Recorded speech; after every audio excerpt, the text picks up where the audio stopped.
Dobrodošli, ja sam Azra Hadžić i sadržaja izdvajamo. Palestinci se vraćaju u Rafah, odlučni u obnovi i ostanku na svojoj zemlji. Dočekuju ih ostaci američkih bombi i ogromno razaranje. O Trumpovom planu preuzimanja Gaze i napetoj situaciji na zapadnoj obali za Al Jazeeru govore saradnik na Američkom univerzitetu u Bejrutu i čelnik Palestinske nacionalne inicijative. Širom SAD-a provode se akcije usmjerene protiv radnika migranata. Ekonomisti tvrde kako će se njihove deportacije odraziti na smanjenje radne snage i rast cijena. Nakon što je proglašen prekid vatre u Gazi, poznata novinarka, dobitnica Emmya Bisan Owda dokumentirala je povratak Palestinaca u Rafah, najjužniji grad Gaze koji je postao neprepoznatljiv.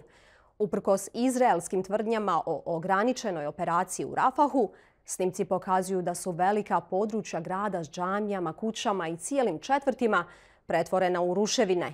Iako iscrpljeni od 15 mjeseci genocida u Gazi, Palestinci neće odustati od obnove. Kažu, prihvataju stvarnost i ne žele napustiti svoju zemlju. Vjeruju da će jednog dana dočekati pravdu. Unbelievable, terrifying. I've never expected this. I can't believe it.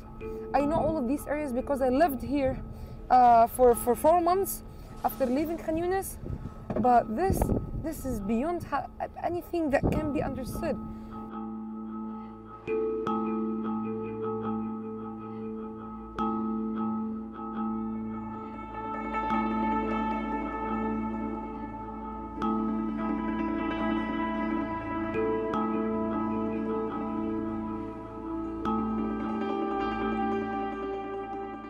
Hi everyone, this is Bisan from Gaza. I am still alive and today is the second day after the ceasefire. Today I am going back to Rafah. People of Rafah were displaced 8 months ago, May 2024, when the Israeli invasion started in Rafah. And then after that we were not able to go back.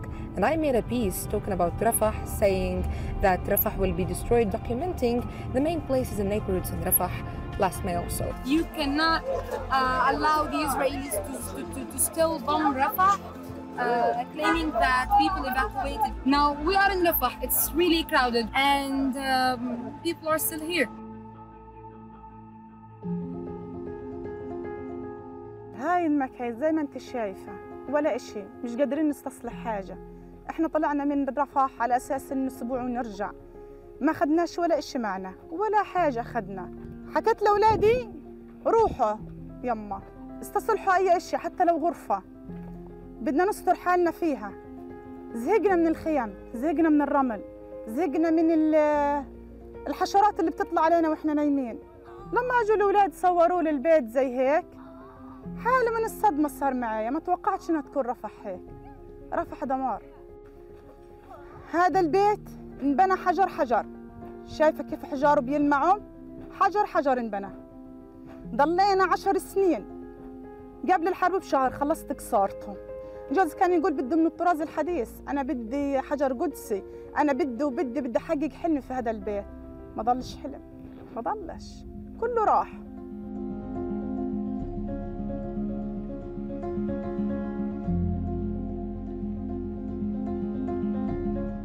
So sad. I used to walk in these areas and now I cannot even recognize anything, literally. I don't know where are we now. But on the other hand, I lived like 4 months here. Right in this place, right in this neighborhood, in this square. And I barely recognize anything. I recognized the Emirati hospital because one of the buildings of the hospital, it is still standing with the logo. That's it. This is the only place I recognized in whole Rafah. Look at this. See this place? The yellow place, like a small room. I used to live here in this small room. It was like a small shop. I took it and I lived here. Oh my God, look at the size of the missile. Only the size of it. That's my foot. The US-made bombs is all over the place. And it's not only that they exploded already once. We lost someone yesterday because of the unexploded bombs.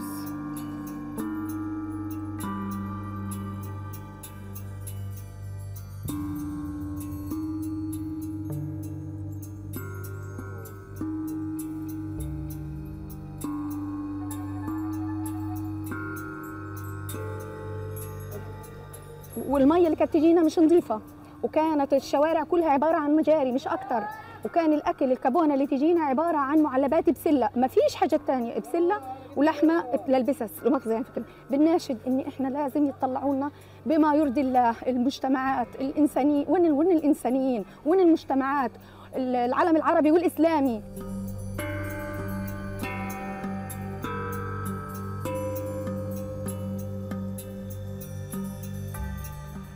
This is a huge mosque that I used to see even when I am in Mawasi, Khan Yunis. The dome used to be like this. Okay, now that's the mosque. Look, it's huge. It's just straight. Also, another familiar thing you can see whenever you enter a place after the withdrawal is this retenver. Al-Masjid al-Fakhakh means that the mosque is full of explosive material and it's not safe. So I'm not gonna enter more than this, but this is the area. This is Al-Qadisiyya school. This used to be the entrance here. Thousands used to live here, displaced. Inshallah, I will find the place where I was displaced. It's like a separated room in the school. My family and I were here. It's the only building in the entire neighborhood that is not destroyed or partially destroyed. These digs, ups and downs in the soil here is because tanks. I used to live here, right here. So yeah, that's the place that I really wanted to see.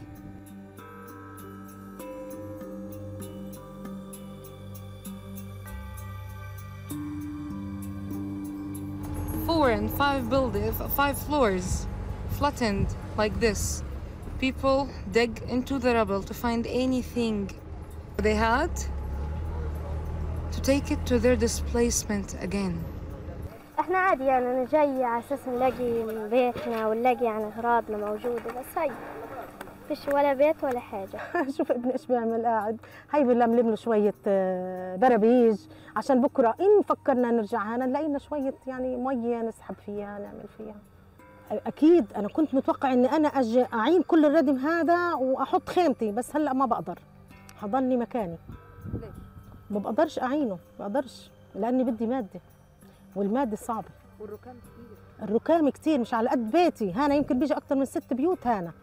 بس هنا محل بيتي هذا، فما ذلك البيوت الثانيه، مع ذلك كانت دارنا رائعه جدا جدا جدا، كان بماليش شهرين، والله ما إلي شهرين وفصلاه، ما فرحت عليه. I cannot understand how this can be removed and then rebuilt.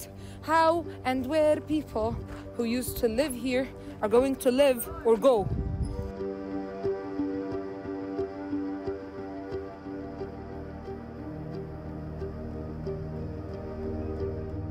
الحرب خلصت بفكرك؟ الله أعلم لسه، لبعد 40 يوم إن شاء الله نرجع للإبادات تاني، نرجع للموت، نرجع للمجازر. اللي انبسطنا له إنه بس المجازر إنها وقفت، أما إحنا ننبسط إنه عشان ننبسط، ما ضلش شيء ننبسط، ننبسط إنه في إلنا بيوت، فيش إلنا بيوت. الحاجة الوحيدة اللي إحنا حقن الدماء هو بس إنه في وقفت المجازر، وقفت الإبادات، هذا الحاجة الوحيدة اللي إحنا انبسطنا إلها. من سكان منطقة بدر أو مخيم بدر اللي هو مقابلنا شارع الإماراتي، بس مفترض بيتي في المنطقة هذه يعني على السطح من هون، لقيته نازل لتحت ومن الجهة هذيك نازل لتحت وهنا مخليلنا إياه، فقررنا نعمل القعدة تبعتنا في المنتصف هين. اليوم اللي قبل الهدنة بيوم كنا كلنا قاعدين ومش قادرين ننام مع إنه نعسانين، مش قادرين ننام لحد ما نمنا وصحينا والحلم تبعنا تحقق والحمد لله رجعنا على بيتنا بكل سلامة. وبحب أوجه رسالة لليهود، حتى البيت اللي أنا فيه والمكان الموجود فيه هذا ركان بيتي. أنا مكان ركان بيتي حأبني وأعيش وحورث هذه الشغلة زي ما ورثتها من أهلي حورثها لأولادي ولأولاد أولادهم من بعديها. هذا المكان لنا وهذا الوطن لنا، وإن شاء الله حترجع كل فلسطين كاملة من النهر إلى البحر. الحمد لله على السلامة. That's the Palestinian core. People are so tired.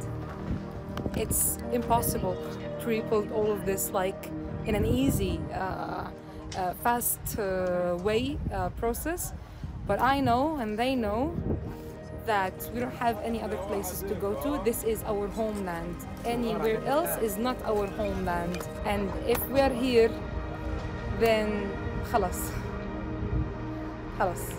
We're gonna accept it, we're gonna rebuild, we're gonna be patient, we're gonna have faith that we will have justice and freedom and we will live normally one day.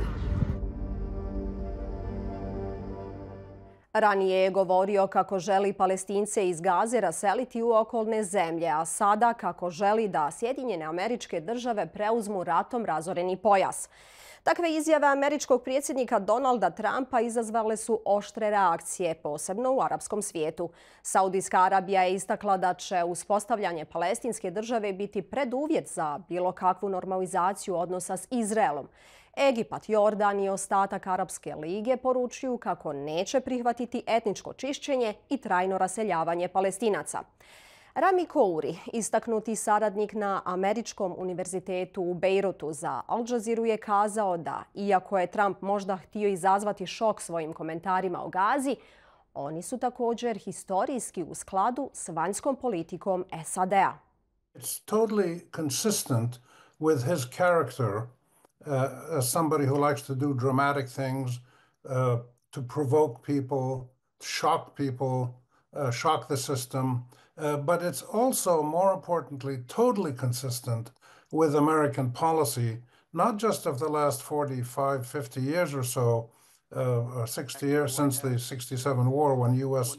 policy became heavily linked to Israel, but really the last century of British and then American imperial and hegemonic control policies in the Middle East. This is totally consistent with a whole century of Western imperial behavior in which the Zionists and then the State of Israel essentially get whatever they want and have total impunity for what they do. And we saw this in the genocide now going on still. What Trump just did confirms all the worst fears that so many of us have had about American policy, about Zionist aims, and about Arab inability to do anything about this. And it's a huge test. The Palestinians have paid a huge price over the century. They still pay a heavy price, but they're still resisting and wanting to stay in their land. I don't think he's going to get much support at all, but he's going to try, is what I think. He's not going to just let this go out there. He'll see what kind of pressure he can bring to bear. He might pick one or two very vulnerable countries, and most of the Arab countries are vulnerable, even the wealthy ones. They rely on the U.S. For military support, for technical aid, for sometimes economic support like Egypt or Jordan or others. So the Arab countries have huge vulnerabilities, and Trump is going to try to push these as much as he can. What this is going to do is create huge new tensions within Arab countries and across the region. But this is what the Western imperial powers, the British and the Americans especially, the French occasionally, this is what they've done since 1920. They've put pressure on people. They've used their military. They've used their threats and pressures to achieve their goals or the goals of the Zionists and then the State of Israel. And this is a real problem because not only is this going to create problems for the Palestinians and the Arab countries, but what Trump has essentially done is he has formalized that the State of Israel, the Zionist movement, and the United States are now acting in unison as the biggest threat to the structure of international humanitarian law that was created after World War II to prevent this kind of atrocity or war crime or genocide, whatever you want to call it, or all of these rolled into one. And the U.S. and Israel now are the biggest threat, not just to the region, but really to the whole world, and even to domestic rights of citizens in the Western democracies, freedom of speech, equal due process, and things like that. So this is going to create big pressures against the U.S.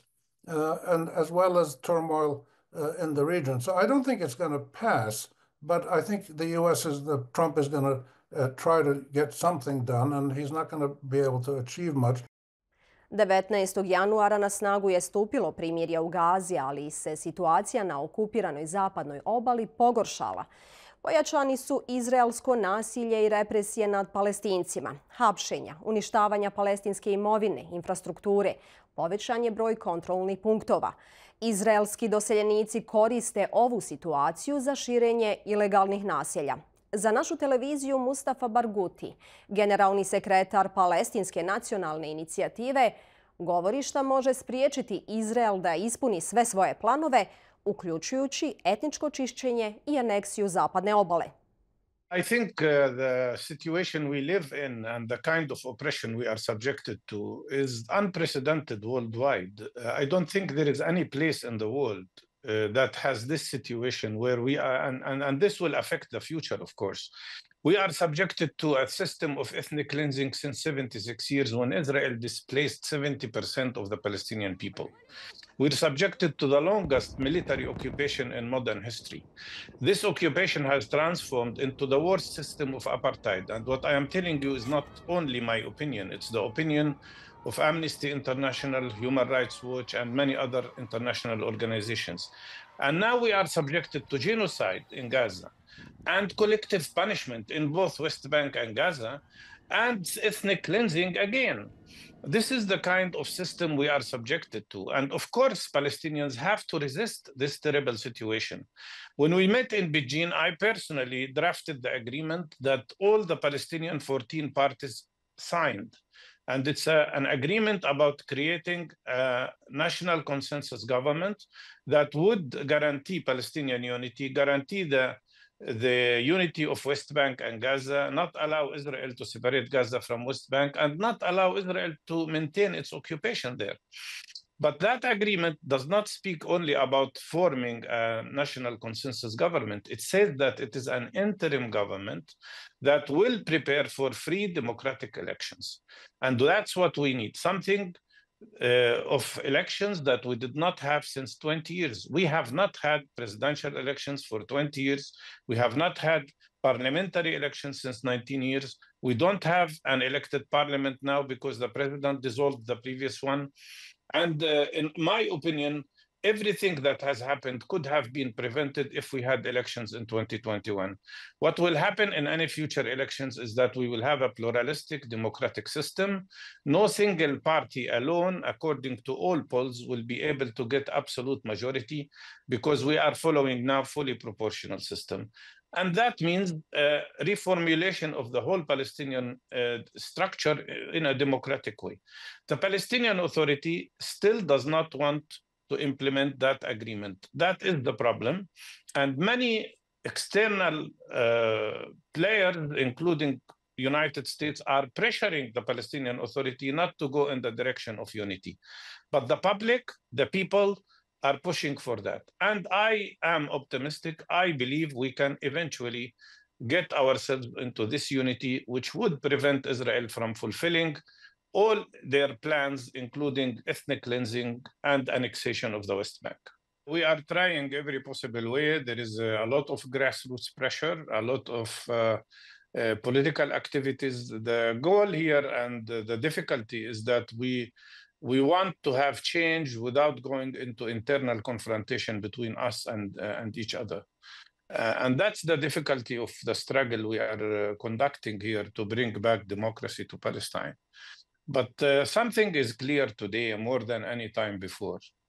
Hamas will not disappear. Jihad will not disappear. No other Palestinian party will disappear. We are all there. And so anybody who thought that they could completely displace or remove, as Israel has wanted, any of the political forces in Palestine is now feeling that they have failed completely.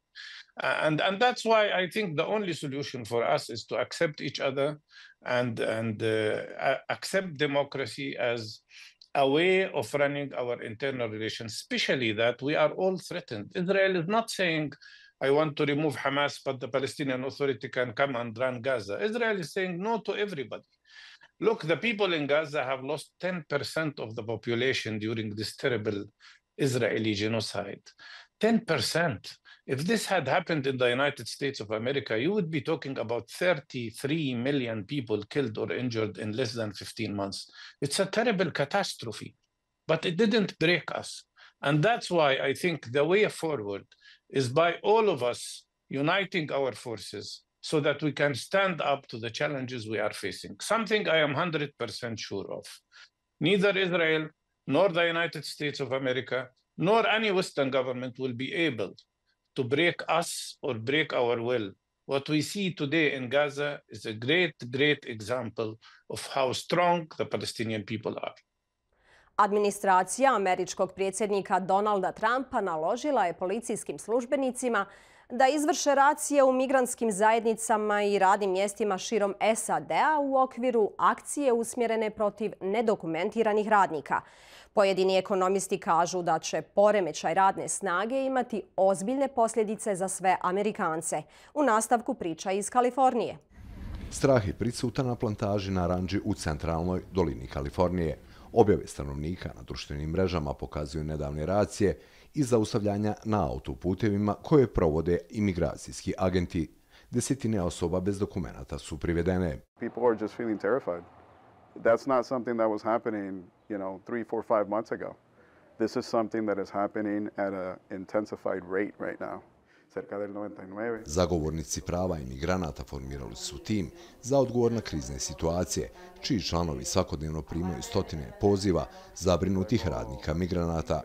Oni dijele kartice štampane na engleskom i španskom jeziku koje detaljno objašnjavaju ustavna prava ljudi da ne otvaraju vrata agentima bez naloga i da ne razgovaraju bez advokata. Mnogi nedokumentovani poljoprivredni radnici ne dolaze na posao. Las personas prefieren guardarse en sus casas. Han suspendido el desarrollo cotidiano, tanto muchas veces. Masovna deportacija izazvaće haos u velikom dijelu američke ekonomije. Undocumented workers are the backbone of U.S. agriculture. The government estimates more than 40% of the people who work the farms and fields are undocumented, and the numbers are roughly the same in jobs like meatpacking and dairy. Prema mišljenju ekonomskih stručnjaka, masovne deportacije će dovesti do nedostatka radne snage. It would devastate the agricultural economy in the United States. Ekonomisti predviđaju nagli rast cijena svega od povrća do mesa i mlijeka. Grocery stores pass nearly all the costs onto their consumers, and so shoppers would see another bout of food inflation. And you're talking about food inflation of 5 or 6% annually. And so you're looking at considerable economic impacts that would be considered a recession. Amerikanci koji su za Donalda Trumpa glasali u nadi da će smanjiti inflaciju, uskoro bi mogli da dožive veliki šok. Pred kraj emisije idemo do Filipina gdje stopa nataliteta opada, što izaziva zabrinutost vlade kako će se takav trend odraziti na budućnost države. Prije 10 godina vlasti su poticale Filipince na manje porodice, ali čini se da im je ta politika bila isuviše uspješna. Populacija koja stari i velika svjetska potražnja za filipinskim radnicima znači da vlasti moraju razviti nove strategije. Izvještaj iz Manile. Rami Cabello volontira u oblasti reproduktivnog zdravlja već 15 godina. Odrasla je s 12 braće i sestara i morala je početi raditi već s 10 godina kako bi pomogla roditeljima. Nije željela takav život za sebe, a ne želi ga ni za narednu generaciju Filipinki. First mayroon kaming 18 na children dito. Yung anak niya 18 talaga. Tapos, syempre yung mga anak niya nag-aasawa na, doon po kami pumasok sa kanila na. I Remina porodica primjer je slične generacijske promjene. Ona ima 2 djece i 2 unučadi. Državna stopa nataliteta sada je ispod nivoa potrebnog da se održi stanovništvo. More than a decade after it passed the reproductive health law, the Philippines has successfully lowered its birth rate. The country has struggled with overpopulation for decades, but experts say the declining birth rate could lead to other problems, especially as the overall population gets older. Gotovo 2 miliona Filipinaca radi u inozemstvu i čine značajan dio globalne radne snage u ključnim industrijama. Roy Jaramillo, mornar je 35 godina. Njegovo 2 djece radi u zdravstvu. 60% sa worldwide shipping mga Pilipino. 60% yun. Pag wala Pilipino, ano mangyari sa... Stručnjaci kažu da će Filipinima, kako im se populacija bude smanjivala, neizbježno trebati da stanovništvo ostane i popuni radna mjesta, a ostatak svijeta će morati potražiti radnu snagu na drugom mjestu. Decrease in number of Filipino overseas workers will affect the host economies. That will also depend to a large extent on the policy response of the host countries as well. Just as how much Philippines will benefit from its demographics will depend on the policies of the Filipino government. Za sada, ova ulica u glavnom gradu ostaje dinamično središte za regrutaciju radnika na moru. Ali Remi se nada da će jednog dana učiniti dovoljno da migracija za Filipince bude izbor, a ne nužnost. To je sve u ovoj emisiji. Ostanite uz program Al Jazeera Balkans.